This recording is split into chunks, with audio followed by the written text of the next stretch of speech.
Economic calculation channel में professor AC Mittal सभी विद्यार्थियों का हार्दिक अभिनंदन करते हैं। आज महावीर जयंती के शुभ पर्व पर हम आपके सामने अपनी इकोनॉमिक्स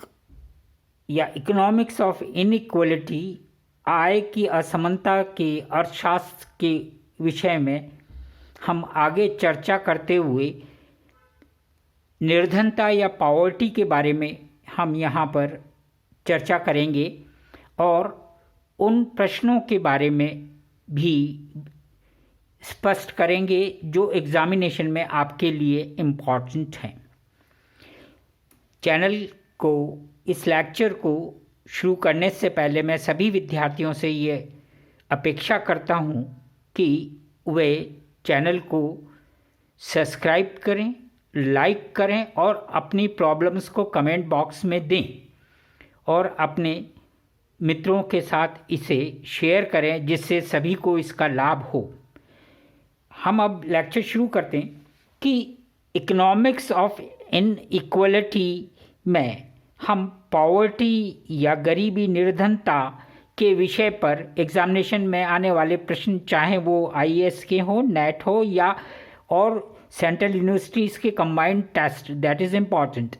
तो यहाँ पर किससे रिलेटेड, लॉरेंज कर्व और जिनी इंडेक्स से रिलेटेड होकर पॉवर्टी के रेफरेंस में किस तरह के क्वेश्चंस हम लोगों से पूछे जा सकते हैं, उसके बारे में हम चर्चा करते हैं।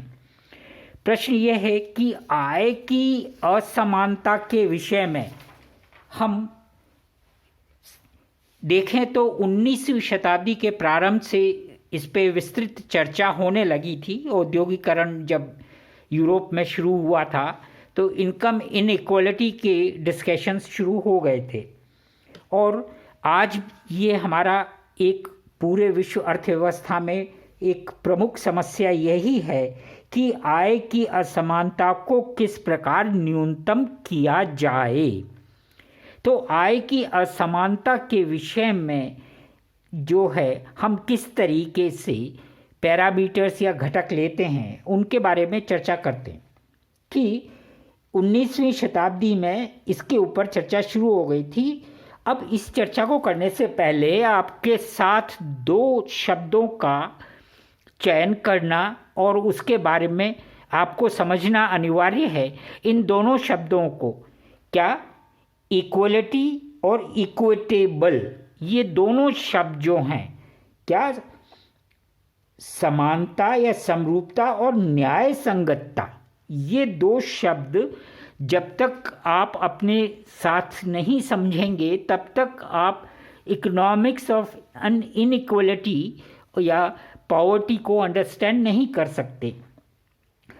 जो इक्वलिटी है तो उसमें तो यह है कि सबके साथ बराबर, कोई कम नहीं, कोई ज़्यादा नहीं।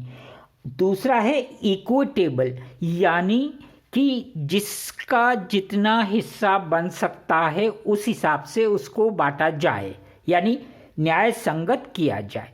कि हायर इनकम, जैसे एग्जांपल लेके समझिए कि हायर इनकम ग्रुप के साथ हम प्रोग्रेसिव टैक्सेस लेके चलें तो दैट इज़ इक्विटेबल, और सब पे बराबर टैक्स लगा दो, दैट इज़ इक्वलिटी।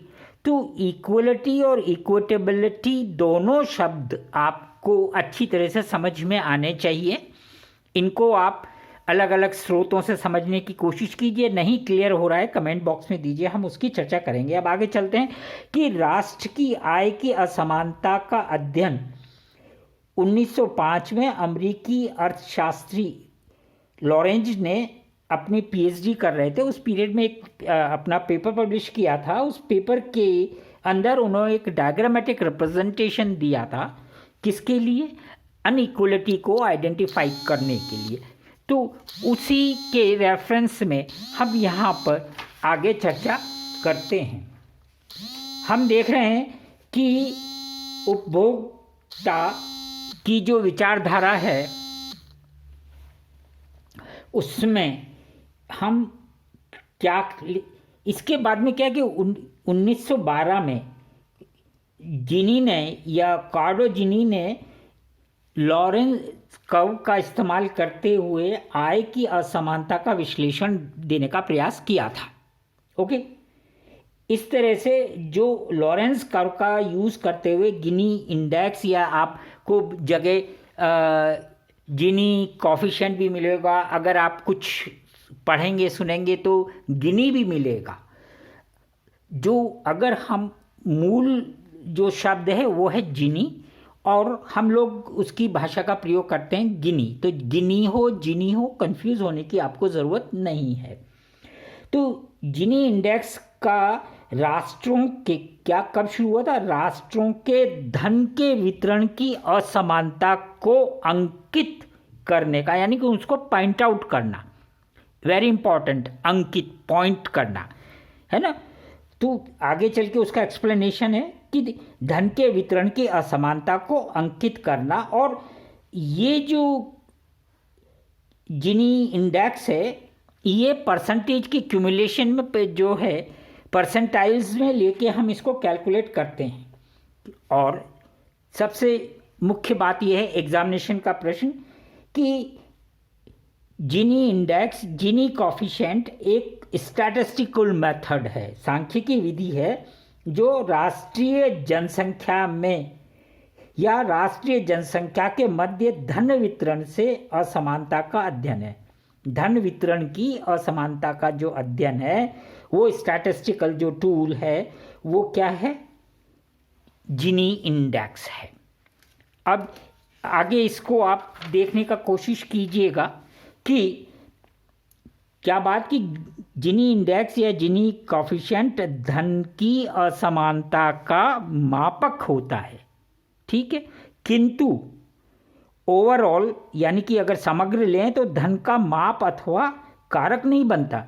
ये सिर्फ हमारे लिए क्या करता है कि एक मेजरमेंट दे रहा है, ना कि उसकी पूरी की पूरी कैलकुलेशंस को हमको नहीं देता है। तो जिनी कॉफिशिएंट या इंडेक्स की गणना के लिए हम लाइन ऑफ इक्वलिटी जो लॉरेंज मेथड में शुरू होती है, और वहाँ पर लॉरेंज कर्व और लाइन ऑफ इक्वलिटी के बीच के जो एरिया है जिसको ए बोला जाता है, सभी ऑथर्स ए बोलते हैं इसलिए मैं वो बोल रहा हूँ, क्षेत्र के अनुपात के साथ की जाती है। यानी कि टोटल इकोनॉमी को हम लेके चलें तो इक्वल, आगे एक्सप्लेन मैं कर रहा हूँ उसको, कि पूर्ण समानता रेखा के अंतर्गत कुल क्षेत्र जितना आता है उससे डिवाइड कर दें किसको? लॉरेंज कर्व को। तो जो कॉफिशिएंट या इंडेक्स निकलेगा उसको हम क्या कहते हैं? जिनी कॉफिशिएंट। अब जिनी कॉफिशिएंट क्यों एप्लीकेबल हो जाता है, ये क्वेश्चन है आपके एग्जामिनेशन का। सिंपल एक्सप्लेनेशंस में कोई दिक्कत नहीं है। क्या है कि आवश्यक नहीं है, ये चीज़ को ध्यान में रखने की कोशिश कीजिए कि आवश्यक नहीं है कि राष्ट्र या समाज में किसी भी व्यक्ति विशेष के पास ऋणात्मक शुद्ध धन या संपत्ति नहीं होती है। यानी इसके अंदर सबसे पहली लिमिटेशन ये है कि नेगेटिव इनकम, नेगेटिव वेल्थ का कोई कॉन्सेप्ट इस इनइक्वलिटी की एनालिसिस में नहीं है, पॉवर्टी के इस एनालिसिस में नहीं है। अब हम आगे चलते हैं, फिर एक बार कहने कि क्यों ये इफेक्टिवली काम कर जाता है, किस बेसिस पर? अनामिकता पर, यानी कि समाज के निम्न तथा उच्च वर्ग में कोई भेद नहीं करता। जिनी इंडेक्स में हम सोसाइटी में रिच और पुअर का डिमार्केशन नहीं करते हैं, सबसे पहली चीज़। दूसरा, स्वतंत्रता का स्तर, ये सारे आपके एग्जामिनेशन के क्वेश्चन हैं। स्केल ऑफ इंडिपेंडेंस क्या है कि जिनी इंडेक्स की गणना इस तथ्य पर निर्भर नहीं करती है कि अर्थव्यवस्था का आकार क्या है, वो राष्ट्र निर्धन है, समृद्ध है, पुअर है, रिच इकोनॉमी है। हो सकता है रिच इकोनॉमी और पुअर इकोनॉमी का जिनी इंडेक्स वैल्यू समान ही आ जाए, तो यहाँ वो कंपैरिजन नहीं है, ये बहुत इम्पॉर्टेंट बात है। उसके बाद में जनसंख्या स्वतंत्रता, यानी कि पॉपुलेशन जो है इंडिपेंडेंसी, क्या कि जनसंख्या का आकार का अध्ययन पर कोई प्रभाव नहीं है, या जनसंख्या के आकार के ऊपर कोई अध्ययन निर्भर नहीं होता है। अब एक और जो हमारे साथ घटक आता है वह है अंतरण सिद्धांत या ट्रांसफर प्रिंसिपल। यह कि इंडेक्स उन परिस्थितियों का प्रदर्शन करता है जब आय का अंतर यानी जो ट्रांसफॉर्मेशन है इकोनॉमी में वो रिच से पुअर की तरफ जा रही है, जो लॉरेंस कर्व से हम एक्सप्लेन करते हैं कि लॉरेंस कर्व जितना फ्लैटर होगा इकोनॉमी में इनइक्वलिटी उतनी ही ज़्यादा कम होगी और जितना डीप होगा इनइक्वलिटी ज़्यादा होगी, जो इन डायग्राम से मैं आगे लेके आ रहा हूँ कि जिनी इंडेक्स में आय के दो पॉइंट्स हैं लास्ट, यानी या तो उसकी वैल्यू 0 हो सकती है उस कॉफिशिएंट की वैल्यू या जिनी इंडेक्स की वैल्यू, या 1 हो सकती है। अब यह कि यदि जिनी इंडेक्स की वैल्यू क्या है 0 है तो राष्ट्र की में क्या है पूर्ण समानता है, यानी एक ये हाइपोथेटिकल या एक काल्पनिक रेखा जो 45 डिग्री का अगर हम इकोनॉमी माने, ये हमारी पूरी इकोनॉमी के लिए हमने एरिया लिया है लॉरेंस कर्व के एनालिसिस में। तो अगर ये बिल्कुल 45 डिग्री है, इसका मतलब जितना यहाँ से परसेंटाइल है उतना ये कि यानी कि जैसे जितना पॉपुलेशन को आप रहे उसी रेशियो में दोनों तरफ चलता है, यानी इक्विटेबल हो गया। तो यहाँ पर वैल्यू जब 0 आ गई तो वो हो गया, और अगर इसकी वैल्यू 1 आ जाए तो क्या हो गया पूर्ण अनइक्वलिटी, यानी कि ये वाला चीज़ बन जाए। ये भी हाइपोथेटिकल है, काल्पनिक है, और ये भी काल्पनिक है, और एक्चुअल वैल्यू इसके बीच में ही रहती है। तो इस पोर्शन को ये जो हमने थोड़ा सा डार्क सा किया है इसको हमने क्या कहा ए, तो और ये बचा हुआ बी। तो अगर जितना ये लॉरेंस कर्व इस इक्विटेबल जो 45 डिग्री एंगल है इसकी जो लाइन है इसके साथ को होगा उतना ही अनइक्वलिटी कम होगी, और जितना ये गहरा होता जाएगा डीप होता जाएगा अनइक्वलिटी ज़्यादा होती चली जाएगी। यही हमने यहाँ आपको एक्सप्लेन किया है कि यहाँ लो इनइक्वलिटी यहाँ हाई इनइक्वलिटी, यानी डायग्रामेटिकली एक स्लाइटली पूछ लिया जाए कि अनइक्वलिटी का रेशियो क्या है या डायग्राम से कौन सा है। अब उसके बाद में यहाँ जो जिनी इंडेक्स को निकालते हैं या उस कॉफिशिएंट को निकालते हैं तो a/a+b, यानी कि ये पूरा एरिया क्या कहलाया a+b, तो a/a+b। अब इसकी जो कैलकुलेशन है उस कैलकुलेशन में अगर हम आपको समझाने के लिए कहें तो इसको हमने इस तरह से एक डाइवर्ट कर दिया, या इस तरह से हमने इस लॉरेंस कर्व को बना दिया। तो बी एरिया की जो कैलकुलेशन है, एक ये आयत मिल गया, ये एक त्रिकोण मिल गया, ये एक त्रिकोण मिल गया, इन सबको जोड़ लें तो बी की वैल्यू आ गई, और टोटल वैल्यू में से बी की वैल्यू को माइनस कर दे तो ए की वैल्यू आ गई। ये हमने यहाँ सिंपल सा दिया है, इसको मैंने ज़्यादा एक्सप्लेन करने की ज़रूरत नहीं है, या आप खुद अंडरस्टैंड कर सकते हैं कि ये हमने जो परसेंटाइल्स हैं तो उसमें ये ले लिया, तो हाइट ये विड्थ हो गई, ये हाइट हो गई, और 0.5 लिया क्योंकि हम ये एक ट्रायंगल या एक त्रिभुज के बाद साथ लेके चल रहे हैं। अब इसी तरह से area A, area B, area C, इनको जोड़ लिया। आप देखिएगा ये इनका सम कर दिया, और उसके बाद में टोटल एरिया से माइनस कर दिया तो वो वैल्यू आ गई, और उसमें से टोटल ये कितना है 5000, और ये वाला जो बचा हुआ हिस्सा ये क्या है 1250। तो हमारे पास जिनी कोफिशिएंट क्या आ गया 0.25, और अगर ये और इधर को आता जाएगा तो ये वैल्यू क्या होगी बढ़ती चली जाएगी। ये चीज़ का ध्यान रखना है एग्जामिनेशन में। तो आप घर पे अपने पास बैठ के और इनको बनाइए कि इसको और डीपर कीजिए, और इन वैल्यूज़ को स्केल पे करके करिए तो आपको पता लगेगा कि ये वैल्यू बढ़ती चली जाएगी, और अगर यहाँ चले जाओगे तो 1 आ जाएगी। तो यहाँ पर इसको एक एक्सप्लेनेशन का तरीका ये भी है। अब क्या है कि कुछ क्वेश्चंस इस तरह से पूछ लिए जाते हैं, तो वो मैं थोड़ा सा क्वेश्चंस के रूप में बता रहा हूँ कि अगर कि कोई क्वेश्चन ये कहा जाए कि आप जिनी कोफिशिएंट से इकोनॉमी में इक्विटेबिलिटी के लिए टैक्सेशन का बिहेवियर क्या रखना चाहेंगे, तो उसका अगर हम देखना चाहें तो ये तो एक हमारा हाइपोथेटिकल ए वाला हो गया, बी एक है इकोनॉमी में, एक सी है। तो अब अगर इस स्टेज को देखें तो क्या है, इतना जो टोटल पॉपुलेशन का इतना एरिया, यानी ये परसेंटेज हार्डली 10% के पास कितना है टोटल, ये है ना।